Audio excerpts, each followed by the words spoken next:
네, 안녕하십니까. 리차드 양양성입니다. 오늘이 3월 18일 수요일, 지금 현재 시각 오후 12시 20분 접어들고 있습니다. 자, 최근에 미국 증시를 보면 뭐 하루하루 급등락이 반복되는 매우 혼란스러운 그런 모습이 나오고 있죠. 사실은 거의 돗대기 시장이나 마찬가지입니다. 그만큼 미국 시장 참가자들이 이 코로나 때문에 우왕좌왕하고 있다는 것이죠. 그만큼 불안하다라고 할 수가 있겠습니다. 그래도 간밤에 미국 증시가 그 전날 대폭락을 어느 정도 벗고 한 6%대 반등을 해줘서 분위기가 조금 더 개선이 되긴 했습니다. 자, 그런 분위기를 우리 증시가 어느 정도는 이어받고 있는 그런 모습이죠. 하지만 충분하지는 않아요. 어쨌든 미국도 한국도 단순히 그동안 많이 빠졌다는 것, 지나치게 하락했다는 것, 그것만으로 바닥을 논할 수는 없다는 것이죠. 여전히 전 세계 증시는 코로나 영향권 내에 그대로 놓여 있는 상태이고요.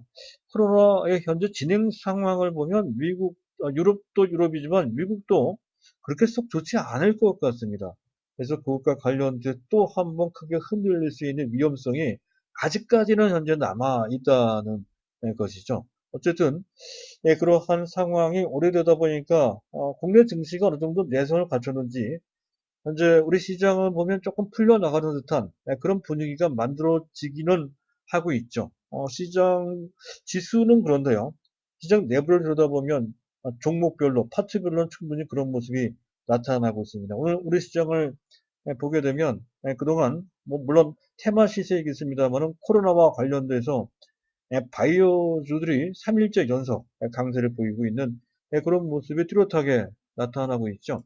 코스닥의 시세판을 보면 왼쪽에 있는 종목들이 대부분 바이오 관련주들입니다. 빨갛게 물들여져 있음을 알 수가 있습니다. 거의 모든 종목들이 종목별로 큰 차이 없이 동반 무차별적 상승하고 있음을 볼 수 있다는 것이고요.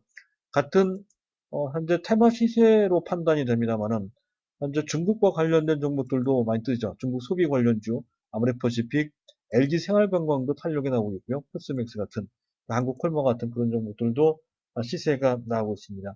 하지만 이들 시세는 어떤 이슈에 의해서 만들어지는 테마 시세의 성격이 강하죠. 단기 트레이딩 관점으로 일단 보셔야 될 것 같고요. 추세적 관점, 정석 투자 관점에서 계속 강조드리는 종목군들은 비메모리 반도체였었죠.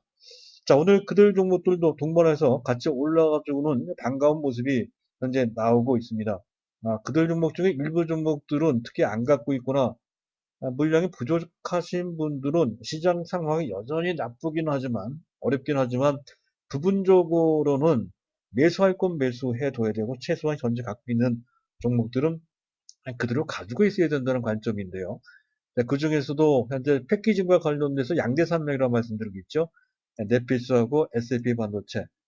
장기 추세 관점에서, 장기 성장성 관점에서 실적도 나쁘지 않고, 어찌됐든 그것과 관련돼서는 SAP 반도체가 좀 유력하다고 말씀드렸습니다. 하지만 단기적으로 다소 무겁습니다. 자, 그리고 단기적으로, 중기적으로 관점에서 상승 모멘텀이 강한 종목은 네페스타 했던 건데요. 어쨌든 지금도 괜찮습니다. 이 둘 중에 하나는 갖고 있어야 된다고 두 개 다를 갖고 있으면 상관은 없습니다. 그리고 테스나, 현재 비메모리 반도체 웨이퍼 테스팅 국내 유일한 업체라는 거죠. 또 AD테크도 상당히 유력합니다. 낙폭 거대 상태이죠. 삼성전자의 디자인 하우스 역할을 할, 오른판 역할을 할 전략적 파트너가 될 소지가 상당히 크다고 설명을 드리고 있는 바로 그 종목이 되겠습니다. AD테크놀로지.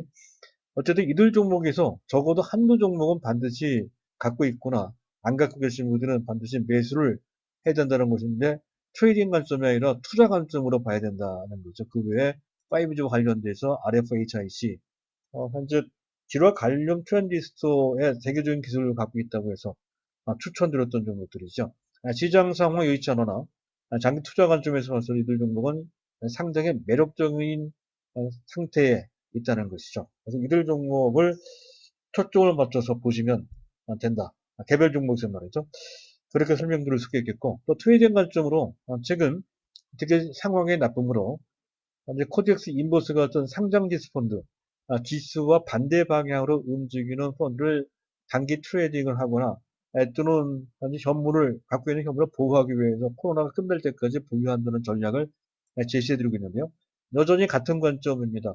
굳이 현재 재매수하거나 신규 매수 하고자 하시는 분들은 조금 더 기다렸다가 코덱스 인버스 같은 경우에는 7,700원 내지 7,800원 적어도 5일선 근처까지 내려온 다음에 타이밍을 잡아보실 수 있겠고 현재 보호용으로 갖고 계신 분들은 그냥 보유하시면 코로나 끝날 때까지 그렇게 이제 그 전략을 세워놓고 보시면 될 것 같습니다. 자, 제가 오늘 이제 말씀드릴 주제는 이들 종목에 대한 부가 설명이 아니고요. 삼성전자 얘기가 되겠습니다. 어제만 하더라도 어제 막판에 외국인들이 초대 규모로 현재 현물을 냈죠. 코스피 시장에서 무려 1조 원 가깝게 갑작스럽게 매도를 했고요.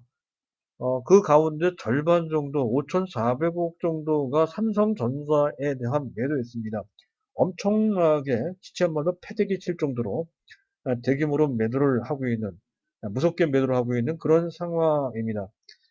삼성전자에 대한 외국인 매도 그렇게 거세니까 삼성전자 주변에 대형주들이 삼성전자처럼 맥을 못 추고 있죠. 삼성전기, 특히 삼성전 SDI가 많이 빠졌습니다.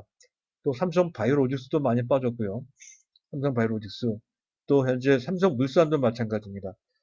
자, 이들 종목들도 삼성전자 따라 맥을 못 추고 있는 그런 모습입니다. 그만큼 삼성전자에 대한 외국인 매도가 무섭게 작용되고 있다는 건데, 그렇게 매도를 하는 것이 과연 괜찮은지를 그 전에도 한 달 전에 점검을 해봤지만 중간쯤 돼서 중간 점검도 좀 해볼 필요가 있다는 거죠.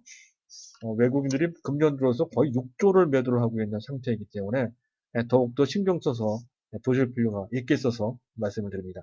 자, 시장부터 잠깐 보도록 하겠습니다. 객관적으로 현재 우리가 놓여 있는 현재 상황은 그렇게 유리한 상태는 아직은 아닙니다. 지금 유럽 확진자가 급증하고 있죠. 이탈리아 확진자가 3만 명이 넘었다고 하고요. 스페인도 1만 명이 넘어갔습니다. 독일도 한국을 초월했던 소식이 전해지고 있죠.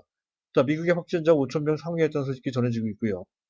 아마 또 지금 이 상태에서 검진이 강화되고 또 검진 대상이 늘게 되면 또 미국도 갑작스럽게 유럽식으로 어, 급증할 소지가 남아 있습니다. 이게 마지막 변수입니다. 이것 때문에 약간의 몸조심이 필요하다고 설명을 드리고 있는 것이죠. 그와 관련돼서 뭐 골드만삭스는 지금 현재 S&P 500 지수가 2,500 정도 있거든요. 어제 반등이 나와서 추가적으로 다시 한번 하락을 해서 한 2,000포인트 정도 수준까지 내려갈 것이다. 라고 전망하기까지 하고 있고요. JP 모건에서는 최근에 많이 폭락을 했지만 여전히 시장의 퍼가 PER이 14배, 15배 정도로서 결코 싸지 않다. 추가적으로 더 내려갈 수도 있다. 이딴 식으로 얘기를 또 한단 말이죠. 그리고 또 실질적으로 이탈리아가 상당히 어렵죠.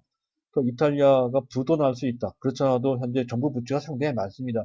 또 원유에 의존하고 있는 러시아 경제도 현재 유가가 최근 WTI 기준 30달러가 붕괴가 됐습니다. 그래서 어렵다는 얘기가 나오고 있고요. 이란은 이중고죠. 현재 경제, 석유값도 떨어지고 있고, 그 상태에서 또 확진자도 늘어나고 있고 해서 이러한도 문제가 됩니다. 그래서 국가, 부도가 연쇄적으로 터질 수가 있다라고 하는 우려. 또 글로벌 항공사, 델타 항공 등, 기타 등등 연쇄 파산되는 여기만 끝나는 것이 아니라 웬만한 업체들도 휘청될 수 있는 그런 파산 도미노 현상이 나올 수 있다라고 하는 경고가 쏟아져 나오고 있는 그런 상태입니다. 그래서 집살이 그렇지 않다라고 부정하기가 어려울 정도로 현재 상황은 썩 좋지 못한 그런 측면이 상당히 강하죠. 그리고 오늘 수급만 보더라도 그렇게 썩 좋은 것은 아닙니다. 분위기는 좋아졌지만 외국인들의 매도는 계속 이어지고 있는 상태입니다. 선물도 매도고요. 코스닥은 닷새 만에 순매도로 전환이 됐고요. 선물도 동반 매도하고 있는 이른바 지수 약사장에서 전형적으로 나타나고 있는 삼각 순매도고요. 기관도 금융투자를 중심으로 해서 거래소 코스닥 모두 매도하는 이른바 외국인과 기관이 동시에 순매도하는 쌍끌이 매도. 이런 구도는 썩 좋지 못한 구도란 말이죠. 이런 구도에다가 선물 쪽도 개선이 안 되고 있죠. 물론 현재 장중에 선물 지수의 흐름은 현재 강세적 흐름, 전략 후강 형태로 움직여서 오늘 하루의 모습은 그나마 괜찮습니다. 이것 때문에 개인들이 좋아하는 종목들이 현재 움직이고 있다는 건데 현재 베이시스가 계속 마이너스 1까지 확대되고 그거 더 크게 벌어지는 마이너스 방향으로 확대되는 이른바 백오데이션 상태, 역 베이시스가 확대되는 그런 모습이거든요. 선물 시장 참가자들이 몸을 사르고 있는 상태라는 거 그럴 수밖에 없습니다. 현재 미국의 나스닥 선물도 상당히 약하죠. 약 2.5% 정도 하락한 약세를 보이고 있다는 것도 또한 부담이 됩니다. 그래서 오늘은 분위기가 괜찮더라도 내일은 장담이 되지 않는 그런 상황이라는 것에 대해서 추세적으로는 뭐 바닥권에 있다 하더라도 단기적으로 봤을 때 추가적으로 지수가 흔들릴 수 있는 위험성이 그대로 남아있는 상태다. 이렇게 정리가 되겠습니다. 자, 그런 가운데서도 현재 긍정적인 변화가 만들어지고 있다는 거죠. 일단 이탈리아만 하더라도 확진자는 늘어나긴 하지만 확진자 증가율이 크게 줄었다는 소식이 전해지고 있죠. 하루에 뭐 한 15% 이상 거의 20%씩 증가했던 것이 어제 현재 12%대로 일단 감소했다는 것은 그나마 긍정적인 변화라는 거고요. 또 전에 말씀드렸듯이 현재 진행되고 있는 미국, 유럽의 이런 코로나 상황은 특히 적극적 대응을 하고 있는 그런 터이기에 1개월 내 정점이 경과되고 진정될 소지가 높다. 이렇게 설명을 드리겠습니다. 정확히 1개월 전에 한국과 비슷하다라는 것이죠. 그리고 미국 정부에서도 뭐 1조불 정도의 경기부양책 패키지를 현재 추진 중에 있다는 거. 이것도 상당합니다. 그리고 미국 연준에서 현재 추가 특단의 대책을 내놨죠. 급기어는 시장에서 상당히 원했던 겁니다. 한계 기업들, 현재 위험에 처해 있는, 유동성 위험에 처해 있는 그런 기업들의 단기 어음을 매수하는 것으로 방침을 세웠죠. 지금 미국 연준이 그때 리만 브라더스 사태 그 당시에도 기업보험을 인수하지 않았습니다. 그런 정도로 파격적으로 인수를 했다는 것이고요. 그리고 또 한 가지 우리가 알아둘 것은 이미 말씀을 드렸습니다만 미국이 현재 빅컷 한 3주 만에 금리를 1.5%포인트 대폭 인하해서 제로금리를 만들어 놨다는 것도 그렇고 7천억 달러 규모의 양적 완화를 실시한다는 것도 상당히 큰 규모입니다. 22에서도 일본에서도 중국에서도 각각 하고 있습니다. 이러한 정책, 그 글로벌 초대 규모의 파격적인 그런 정책이 지금 당장은 나타나기 어렵죠. 코로나 문제가 있기 때문에. 하지만 그것이 농축되고 있는 상태라는 것이죠. 그런 정책 효과가 지금 당장은 발현되지 않고 응축되고 있다가 추후적으로 코로나 문제가 해결된 다음에 폭발적으로 작용될 소지가 상당히 높다. 그러한 한적 힘이 이제 응축되고 있는 단계다. 이런 관점에서 본다면 현재 상황이 결코 어둡지만은 않습니다. 만약에 그렇게 된다라고 했을 때는 상당히 탄력적으로 올라갈 수 있다는 거죠. 아마 빠른 시간에 종합주수 2000포인트가 아니라 2200, 2100, 2200까지 그냥 올라갈 것이다. 아마도 4월 거쳐 5월 달 정도 그렇게 되지 않을까 이렇게 기대는 예상해 볼 수 있는 그런 상황입니다. 자, 국내 시장에서 보면 일단 기관들이 선물 쪽을 현재 이틀 연속 순매수한다는 것도 좀 그렇고요. 또 한 가지는 환율 쪽인데 환율이 현재 어제까지만 하도 급등했던 그 환율이 오늘은 현재 상황이 크게 개선된 것도 아닌데도 불구하고 지금 환율이 약간 내려오고 있습니다. 약간 진정되고 있는 그런 모습이라는 거죠. 전일 대비 약 7원 정도 내려가서 1236원 정도 수준으로 약간 진정되고 있는 여전히 불안하긴 하지만 환율 시장의 추가적인 급등으로 연결되기보다는 약간 내려감으로써 안정되는 달러 대비 원화가치 약간 올라가는 그런 모습이고요.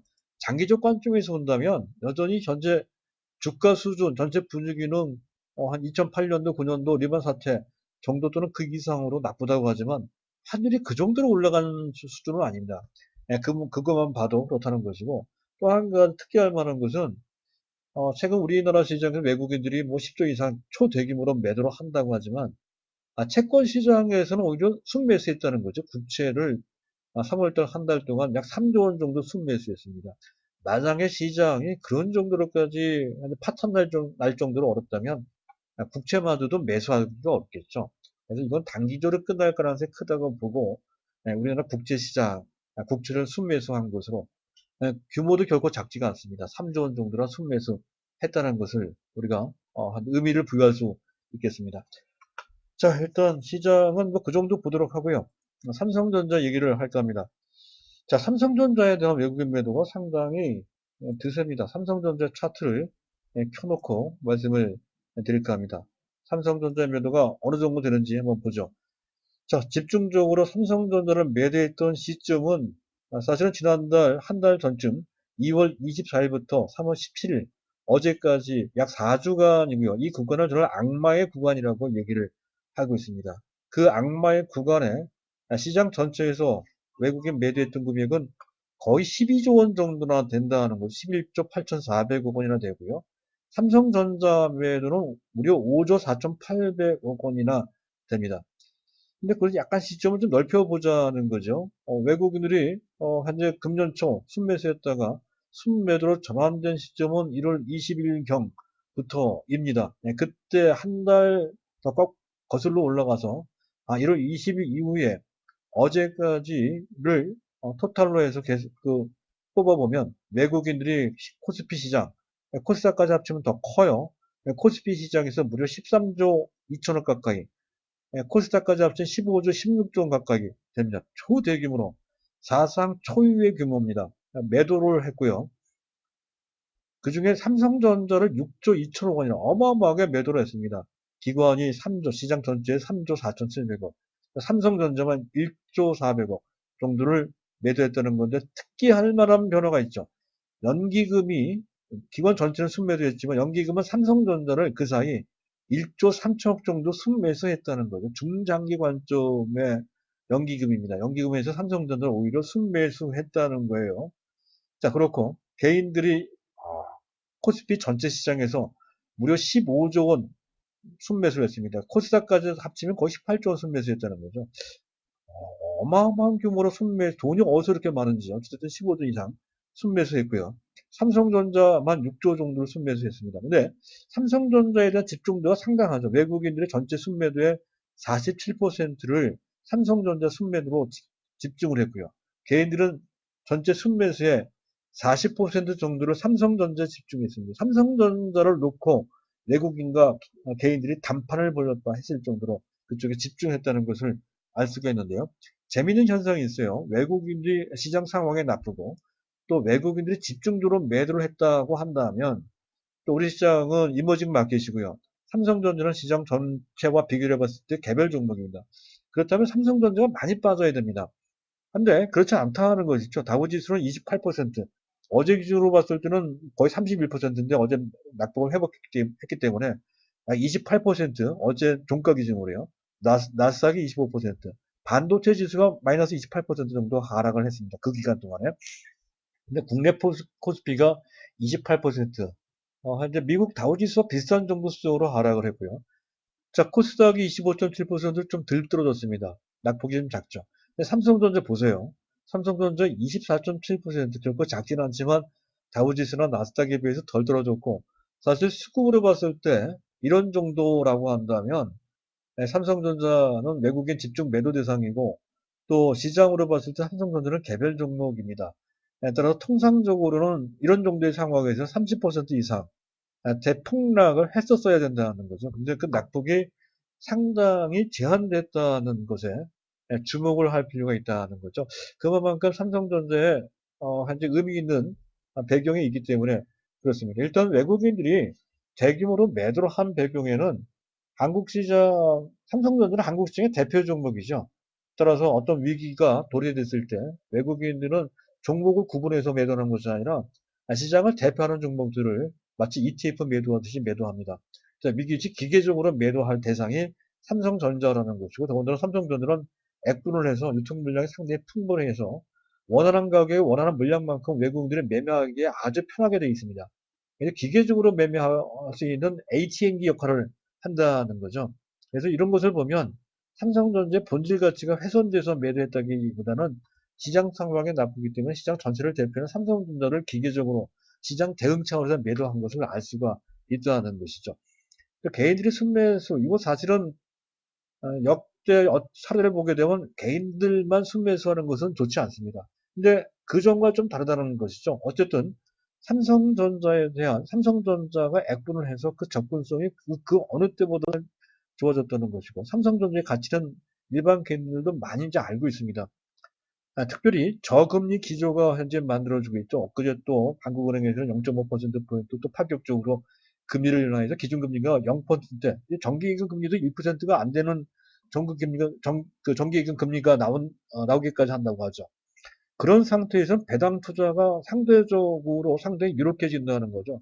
삼성전자는 연간 기준으로 해서 배당 수익률이 2% 내지 2.5%를 기대할 수가 있습니다.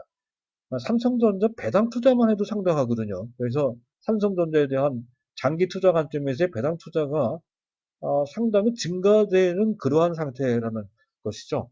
그리고 거듭 말씀드리겠습니다만 4차 산업에 대한 장기 성장에 대한 기대 또한 상당히 보편적으로 이제 나오고 있는 인식되고 있는 그런 상태라는 것이죠. 또 한 가지 특이할 만한 것은 이 코로나 사태에도 불구하고 반도체 실적은 오히려 더 좋아지고 있다는 분석이 곳곳에서 PC뿐만이 아니고 외국계 IB, 즉 현재 그 투자은행에서도 그 분석 보고서가 나오고 있습니다. 작년이 상당히 어려웠었죠. 반도체 부분만 현재 영업이익이 14조 4천억 정도 됩니다. 금년에는 코로나가 이렇게 나오는데도 불구하고 반도체 영업이익이 작년에 거의 70% 이상 개선이 되면서 적어도 24조 원 내지 25조 원 이상 나온다고 전망 분석되고 있다는 거죠. 그리고 그럴 것이 최근 현재 1월달, 2월달도 그랬지만 3월달 들어서도 서버용 D램가가 추가적으로 6.1%나 올라갔어요. 지금 현재 모바일 D램 가격도 아마 2분기부터 올라가지 않을까 싶고요. PC용 D램도 마찬가지예요. 어쨌든 간에 서버용 D램만 따지면 3개월 연속 플러스가 나오고 이 어려운 상황 속에서도 또 이 분위기가 여기서 끝나는 것이 아니라 2분기 정도 되면 추가적으로 20% 이상 하반기 되면 더 가파르게 올라갈 소지가 있다라고 분석을 하고 있습니다. 그 배경에는 아마존 같은 데가 대표적인 케이스입니다. 요새 코로나 때문에 더욱더 현재 지금 뭐 온라인 서비스가 강화되고 있다는 거죠. 중국의 텐센트도 마찬가지고요. 알리바바도 마찬가지고요. 또 마이크로소프트나 또는 현재 구글도 마찬가지입니다. 그래서 지금 그들 글로벌 인터넷 기업들이 데이터 센터를 경쟁적으로 확충하는 그런 분위기가 만들어지고 있다는 겁니다. 그래서 그런 것 때문에 그 수요가 2017년, 2018년 못지않게 상당히 좋아지고 있는 역설적인 상황이 현재 만들어지고 있다는 거죠. 또 한 가지는 이겁니다. 상당히 중요한 것 같습니다. 지금 일반 개인들만이 현재 코스피 및 삼성전자를 주중으로 매수하고 있는데 그 어느 때보다도 일반 개인들의 매수의 저력이 매수의 힘이 상당히 강해졌다는 거죠. 초저금리 때문에 이 돈이 갈 곳이 없습니다. 정기기금으로 갈 수도 없고요. 뭐 다른데 MMF 이런 데 가기도 마땅치가 않아요. 그래서 증시 매수 대기 자금이 부동자금이 무려 131조, 그전에 110조라고 제가 말씀드렸었는데 그 사이 14.4% 1월 20일 이후입니다. 급증을 해서 현재 한 3월 16일 기준으로 131조까지 급증하고 있다는 거고요. 그 중에서도 고객 예탁, 바로 증시에 투입될 수 있는 대기 자금이 고객 예탁금이죠. 그것이 원래 평상적으로 27조 원 내지 28조 원 정도 됐던 건데 최근 들어 더 급증, 삼성전자 그렇게 매수를 해서 총알을 썼음에도 불구하고 지금 36조 원대로 급증을 했습니다. 8조 정도가 증가됐다는 거죠. 단순히 산술적인 계산만 해도 삼성전자를 매수할 수 있는 대기 자금만 4조 원 정도가 증가했다고 설명해도 되는 정도입니다. 삼성전자를 이 상태에서 외국인들이 추가적으로 더 매도를 하더라도 충분히 일반 개인이 받을 수 있는 저력이 생겼다는 것이죠. 그래서 외국인들 매도를 그전에는 상당히 우리가 겁낼 어떤 상황으로 봤지만 지금은 그럴 상황이 아닌 것 같습니다. 일반 개인이 받아도 충분하다는 것이죠. 네, 그러한 변화가 있다는 곳에서 현재 삼성전자에 대한 외국인 매도를 보면 겁낼 상황은 전혀 아닌 것 같습니다. 오히려 장기적 관점에서 계속 말씀드리고 있습니다만은 당연히 보유할 뿐만이 아니라 단기적 관점에서 코로나와 관련돼서 그 타이밍이 어떨지 조금 더 면밀하게 보긴 볼 필요가 있겠지만 추세적 관점에서 적어도 보유하거나 일부분 이제 안 갖고 계시거나 그런 분들은 매수 타임을 노려야 되는 그런 타이밍이 현재 오고 있다. 이런 관점으로 적어도 현재 갖고 계신 분들은 여태까지 그리봤듯이 물론 이제 현금 이렇게 되시는 분들은 보호 차원에서 코덱스 인버스라고 하는 상장 기술 펀드를 통해서 보호를 할 필요도 있다고 말씀드렸지만 기본적인 관점, 네이키드 관점, 맨몸으로 삼성전자 갖고 부투체에 대한 관점에서 보면 계속 말씀드렸듯이 그냥 버틸 수 있는 그런 상황이다. 판단되고 또 부분적으로 매수도 되는 그런 타이밍이 현재 오고 있다. 이렇게 판단이 된다는 말씀을 강조드리고자 이 내용을 준비를 했습니다. 감사합니다.